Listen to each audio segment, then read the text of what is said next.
ఓం గణేశాయ నమః. ఇది నేను పోయిన నెలలో అంటే శ్రావణ మాసంలో వచ్చిన సంకటహర చతుర్థి పూజ అండి. ఆ రోజు ముడుపు కట్టుకున్నాను అనమాట.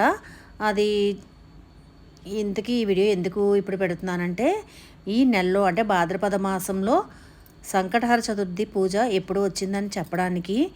ఎందుకంటే కొంతమందికైనా తెలుస్తుందని, తెలియని వాళ్ళ కోసం అయితే నేను ఈ వీడియో చేశాను, పెట్టడం జరిగింది. పోయిన నెలలో చేసిన పూజ అన్నమాట. అయితే ఇంతకీ సంకటహర చతుర్థి 10 సెప్టెంబర్ బుధవారం నాడు సాయంత్రం 6:25 ప్రారంభమై మరునాడు అంటే లక్షవారం నాడు 11వ తేదీన సాయంత్రం 4:08 ముగుస్తుందటండి. నేను కూడా యూట్యూబ్లో సెర్చ్ చేసి చూసిందనమాట. అయితే కొంతమందికి తెలియదు కదండి, ఎవరైనా చేసుకుంటారని ఉద్దేశంతో ఈ వీడియో చేయడం అయితే జరిగింది. నేను చేసిన పూజా విధానం అయితే ఇదండి. ఆ రోజు శ్రావణ మంగళవారం అవడం వల్ల ఇలా చేసుకున్నాను పూజ.